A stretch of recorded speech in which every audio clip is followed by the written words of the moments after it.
How's it going, folks? Welcome back to the channel. Thanks for joining me this evening. So I am going to do a quick Q&A video. Excuse me. It's post Champions League, so obviously I was screaming at my telly for the last 2 hours or so watching PSG beat Real Madrid narrowly. Away goals rule abolished for whatever reason, and again, that's nothing to do with this video, but it was frustrating the hell out of me this evening. Earlier on in the day, I asked on Twitter and on YouTube for you to send in some questions. So I'm going to touch on a couple of questions that came in. And if you do have any questions while I'm ongoing on the stream, do drop a comment and I'll try to get to some of the questions in the comments. I see there's a couple coming in already, so I'll try to get to them before the end of the video. I'd say there's going to be a couple of overlapping topics that I touch on in the couple of questions that are coming in. A couple of questions about Cameron Carter-Vickers and Jota in particular. A lot of people asking me who I'd sign, so I'll touch on that as well, and a couple of the topics ongoing over the next week or so for Celtic. It's a busy week with the Europa Conference League coming up, so I'll touch on that as well in this video. If you're watching on YouTube and you're not subscribed, do hit the subscribe button below. Like the video as well so more people can see them, and do leave a comment. As I said, I'll try to cover as many topics as I can until the end of the stream in about, I don't know, 20-25 minutes or so. It's late in the evening, so we'll see how long we last. So I'll start off with the questions that came in earlier on. The first comes in from Banana Republic, who asked me on Twitter, should Celtic get knocked out of Europe ASAP, yes or no? So that's in relation to the Europa Conference League coming up. Celtic playing Bodo Glimt in the Europa Conference League this Thursday. It's a big game for Celtic. It's a big game for Ange, and it's a big sort of marker of where Celtic are at. I know we always tend to judge ourselves off the European competition, but it's an odd scenario that Celtic find themselves in a European competition where they can actually win it, realistically win it, as opposed to going up against sides and getting big victories. So it's hard to decide whether or not Celtic should try progress in this competition or try and get out of it as soon as they can and concentrate on the league. Now, if you listen to anything that Ange Postecoglou says, they're definitely not going to try get out of this competition and try win the league. They're going to try win every single competition that they're in. And if you look at the rest of the competition in the Europa Conference League, I mean, the three major sides that are left in it, bar Celtic, are Marseille, PSV, and Leicester. Leicester aren't playing well at all this season, regardless of how well they did in the last couple of seasons. Plus, they're probably not going to push for this competition. They're not doing well in the other competition, so maybe Brendan Rodgers will try and actually win this competition now. But in general, there's a feeling of, a bit of annoyance with these smaller competitions for Premier League sides. So I can't see Leicester putting up much of a fight or putting out their strongest teams in the Europa Conference League. We'll see on Thursday what they do. But Marseille and PSV, I think the two of them will want to win it. So I think they're dangerous opposition. Marseille in particular are a really good side. And to answer the question from Banana Republic, I think Celtic are going to go for it regardless. And I think they should go for it. I think they have a good chance of actually winning it. And it would be absolutely incredible to win a European competition again. I know it's a far cry from the Champions League or the European Cup, but it is a European competition with which is going to have a lot of prestige in the next couple of years as it progresses and as more sides actually find out what it is they want to do in the competition. So I think it's going to be an important competition for Celtic going forward as the fallback if they don't get Champions League, if they don't get Europa League. But I don't think it's the be-all and end-all if they end up getting Marseille and losing or come up against a bigger side and lose. But I wouldn't particularly say that Celtic should try and actually get out of the competition just to justify some form in the league. Speaking of that game against Bodo Glimt, Paul Nash is asking me on Twitter, predicting started lineup for Thursday's game. And number two, will you be at training on Thursday night? Paul is one of my trainers on my football team, Fan United. Paul, no, I will not be at training this Thursday because I'm working late. And to answer your question on the predicted started lineup for this game on Thursday, so Celtic have actually made a couple of changes to their squad initially, to the initial squad they put in for the Europa League and for the European competitions. They've made 3 changes to that. So they've added Hatate in, Maeda, and O'Reilly. 3 is the maximum amount of changes you can make to that squad. and Ange Postecoglou has taken Soro, Liam Shaw, and Uragidi out of the squad for Maeda, O'Reilly, and Hatate. So I think that shows you not so much about Liam Shaw and Uzaz Uragidi as it does Soro and the esteem to which he's held by Ange Postecoglou. I think that's a very, very bad sign for Ismail Soro that he was the one that got the chop from the squad. Interesting that O'Reilly is pushed in straight away and seems to trust him with his word. So again, I can see him making the step up, no problem. But for this starting 11 on Thursday, I think Hart will start in goals, obviously. Juranovic should be back for this. It was just an illness at the weekend, so he should be back. Cameron Carter-Vickers and Starfelt will probably be the centre-back partnership after Welsh failed to impress against Wraith in the Scottish Cup on Saturday. Taylor at left-back. I don't think Scales is going to get the nod either. McGregor, Hatate, and I think Rogic will get the nod over the likes of O'Reilly in the midfield, just because Rogic is a little bit more experienced at this level. Now, again, I wouldn't be massively surprised if he did throw O'Reilly in from the get-go, but I think Rogic is pushing O'Reilly for that first team spot, and his experience in Europe just edges him when it comes to a big game like this. And then up front, I think Jota will come in at left, Abada on the right, and I think Maeda will actually get the nod ahead of Giakoumakis up front. That is only because Maeda's style is more suited to European football when it comes to the high intensity pressing, putting the teams under pressure, and the fact that Bodo Glimt are actually early on in their season. I think it would be worthwhile having that extra man up front to put them under pressure, press them hard, and see if their if their match sharpness is up to the level that Celtic's at this point in their season, because Bodo Glimt have only played a couple of games so far in pre-season. They're coming into this quite cold. It's sort of like when Celtic enter the Champions League, so it's going to be harder for them inevitably. But for that reason alone, not that I think Maeda is playing all that good at the minute, I do think he's a better option than Giakoumakis up front. And then another question that came in on YouTube just beforehand, Stephen Creamer was asking me if I had to choose between buying Jota or Cameron Carter-Vickers, who would I go for? And follow up to that from Marco is, if we purchased Cameron Carter-Vickers, would we sell Julian? So if you look at the costs for these, I think that will make you more aware of the situation that Celtic are in when it comes to buying these players. So Jota has a buyout in the deal, in the loan to buy deal, and it's about 7.5 million. Cameron Carter-Vickers does not. So he's going to cost considerably more, you would say, depending on what Daniel Levy's going to try push. So you're thinking Cameron Carter-Vickers, he's a Tottenham player, he's a Premier League squad player, albeit he hasn't played for Tottenham in the Premier League, but he is a top 5, top 6 Premier League player. He's going to garner a higher wage, a higher transfer fee. So you're thinking Celtic are probably going to have to fork out 7.5 to 10 million for Cameron Carter-Vickers. So it really just depends on what they want. If you're asking me personally what I would do in this situation, I would go for Cameron Carter-Vickers, only because Celtic's issues in defense over the last couple of years has been an issue, and Cameron Carter-Vickers has sorted that out. He's by far and away the best defender in the Scottish League on all the metrics so far this year, be that duels in the air and duels on the ground. He's comfortable on the ball. He's a leader. He never ever looks flustered. I think that's the key element to Cameron Carter-Vickers' game. He is always very calm in that centre back. And if Starfelt develops, or if Celtic get a better centre back than Starfelt, then I think Celtic are a really strong defensive unit with Cameron Carter-Vickers at the helm. Jota is an unbelievable talent. Don't get me wrong. He's very exciting to watch. He's done brilliantly since he's come in. He scores important goals, and he's probably the best attacking player that we have on sheer talent alone.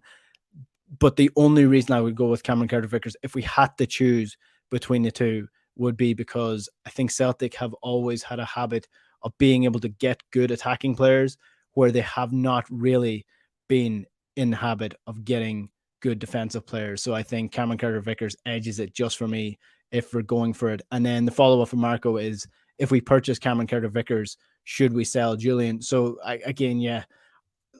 think we have to come to terms with the fact that maybe Christopher Julian might not be the player that he was before his injury, because he's been out for a long time. He's been missing first team football. He hasn't been playing.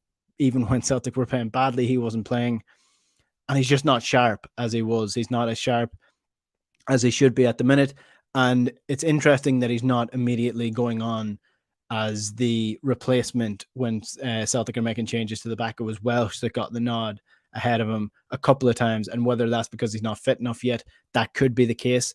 Or it could be the fact that maybe Christopher Julian just isn't the player that he once was before these injuries. So I can see Celtic buying, if they get Cameron Carter-Vickers, I can't see them holding on to Christopher Julian if they have to fork out a lot of money to do so because of his long-term injury, because of his age profile. And to be honest, they might even struggle to get rid of him because of those two reasons alone. So it might not actually be a choice of Celtics. They may just by default end up keeping Christopher Julian, not by choice or otherwise. I would go for Cameron Carter-Vickers again. He's a player who's at the top of his game at the minute. Celtic give him an opportunity. He wants to be here. He's played really well. Hasn't got a major injury. He's much less of a risk than the likes of Christopher Julian is at the minute. Into the comments now. Cardiff Carl is saying that I'd be very surprised if Cameron Carter-Vickers and Jota sign before the end of the season. Yeah, I mean, I think the fact that neither of them haven't, means the Celtic are waiting until the end of the season anyway. So it could be because Benfica and Tottenham are not sitting down at the table at the minute, or it could be that Celtic just want to wait and see at the end of the season, see how they get on, and then make a decision. Then maybe they're scouting other players that could potentially replace them if they don't get the deals over the line. Who knows? But I think the fact that the Celtic have not got the business done yet means that they're going to wait until the end of the season. Lemmy is asking, don't you think that unless Ange is secured, the big tag players won't commit? That's a good point. So I actually I butchered that question. Essentially what Lemmy is asking is, until Ange is finally secured as the manager, will the players actually want to commit to a long-term deal or to a deal with Celtic?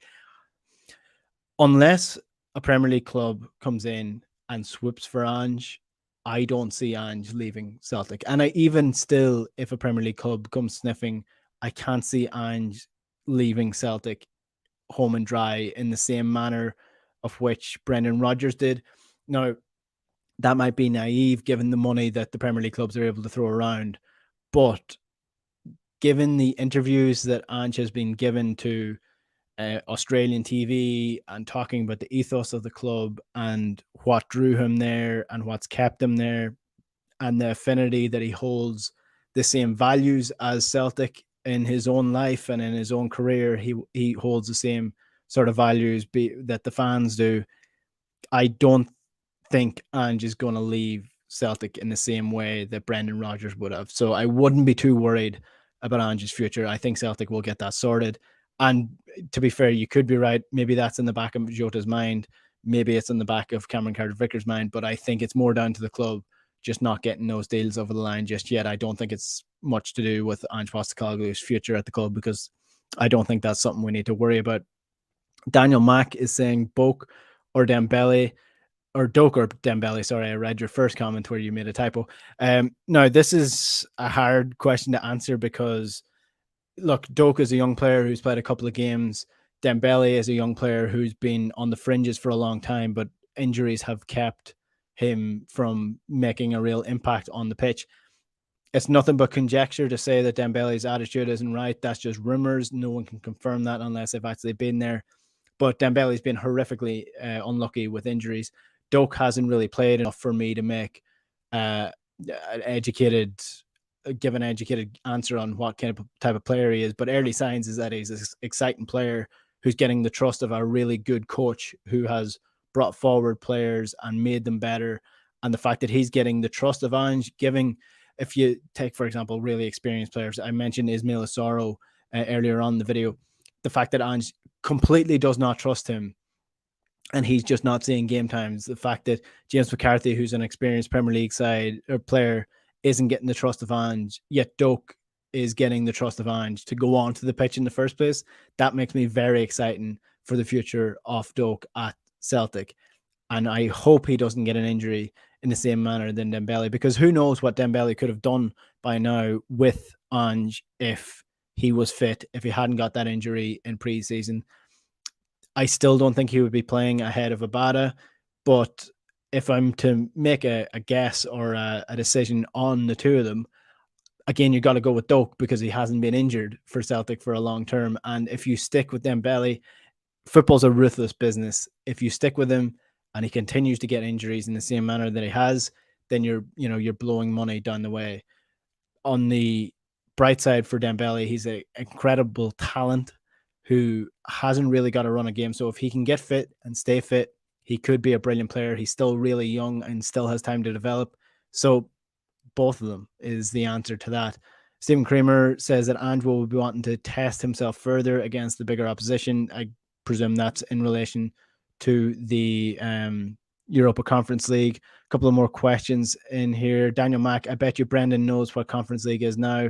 His job is on the line. Yeah, I agree. It could be a competition where they go for it now that they're out of the different cups and out of the Premier League running for top four. But who knows? I mean, the Premier League has such disdain for anything that's not the Premier League. It's quite embarrassing at this point in time. Edward Diver, the experience gained in this competition will be invaluable for the players, particularly the Japanese boys. Yeah, I mean, they've played at a high level before as well, so I don't think it'll be absolutely crazy, but it's good for developing players. Again, it's good to continue this winning mentality. For example, if Celtic were going into the Europa League this week and they got absolutely battered, that could derail the league form and everything like that. So you want to be going into a game where you're being competitive and potentially going to win. I think Celtic should beat Bodo on Thursday, but they're a good side as well. So it'll be a challenge, but they will be favourites going in to the game. Just trying to get to a couple of more questions coming into the comments. Elfin Priest says people speculating about Dembele's attitude problems are talking such shite. It's unreal. Well, yeah, I agree. Nobody really knows what the crack is with Dembele and whether or not he is actually a player who has a bad attitude or doesn't. Unless you're there, you just can't really tell. Strange Love the Doctor is in the comments as usual. He says that I would sign both Carter Vickers and Jota. I also think that's going to happen under the provision that both players want to be here. European trophy push. I want to win every single Celtic game, plain and simple. And I agree. I think that's exactly what Ange Postecoglou feels as well, but judging by all of his interviews. And yeah, exactly. I think Celtic will or could sign Carter Vickers and Jota in this season if they're pushing for the league, because I think they will trust Ange to get Champions League football in the same way that Rangers spent a shitload of money over the last couple of years because they wanted to get Champions League football and they banked on that. But I guess if you had to choose between the two was the question that I was asked. So I chose Carter Vickers. But the choice is on the table for both of them. You're going to take both of them because they're both really good players who have added immensely to the squad. Some people have mentioned the fact that, Ryan Christie is gone and that Hatate is there, O'Reilly's there, Roderick's banging it in. I mean, he's absolutely like the midfield players that Celtic have made everyone forget about Ryan Christie as a player. The same goes for Jota. A lot of people were watching El Yunusi against Man United for Southampton on Tuesday, Monday night, Sunday, whenever that game was. And I completely forgot El Yunusi had played for Celtic, I'll be honest, because Jota has been such a brilliant talent. Regardless of how good El Yunusi has been last year, Jota has blown him out of the water in terms of the talent. So if you're asking me to decide between keeping both of them, then I would absolutely keep both of them in the side. Rob McEwen want us to sign both. I wouldn't choose between one. If we could only get one, it would be like choosing between my kids. Yeah, exactly. Everybody wants both of them to sign. Hopefully they both want to sign. And you see the way that Jota is reacting to the goal, the last minute goal. That makes me really hopeful that he wants to stay at the club. And it's a great place to develop. Let's be honest. You're playing Champions League football or Europa League football or Europa Conference League football. You're playing in a winning side with a winning mentality, with the pressure of a big club, much higher pressure than a lot of players in the Premier League who are playing mid-table football. I mean, is it better to be playing for, I'm not going to choose Southampton because they're actually a good side, but I don't know, like a mid-table side in the Premier League. Is it better to be playing for them than playing for Celtic? It's not. You might be getting paid more. you might be technically playing a better level, but you're also not, because you're playing for a low level team in a high level league who's not playing European football, who's not winning anything. So personally, I think it would be much more enjoyable to play for Celtic, because you get the winning mentality, the winning edge. You're playing great football under a great manager, and you're playing European football as well. So I think Jota would be a fool to turn down the opportunity to play for Celtic. But let's hope that he does sign for Celtic. Let's hope that Cameron Carter-Vickers signs as well before the end of the season. That's where I'll leave you, because that's just about 20 minutes done. Thanks to everybody who dropped a comment, and it hopefully we will have some more comments coming in the post of the video, and I'll try to get back to them when I have time, essentially. When I have time. On the channel this week, I will be actually chatting to a Bodo Glimt, a Norwegian football expert, about Bodo Glimt. That's going to be on the channel tomorrow, so stay tuned for that if you want to preview the Europa Conference League game. And then the Huddle Breakdown will actually be on Friday this week because of the Europa Conference League game, because we can't do essentially what we want to do with the show the day off big games like that, especially when they're late finishes. We might have full-time reaction of some sort on the channel to the game, but in terms of the Huddle Breakdown itself, it will be on Thursday, or on Friday rather than Thursday this week. So thanks for watching. I forgot to actually, before I let you go, Marco was in the comments early on. He asked me if I speak any Irish. I do speak Irish. I used to be fluent. I'm not fluent anymore, but he's asking, can I hear some? So I'll just sign off by saying, Slán go fóill, Iwa. Good luck.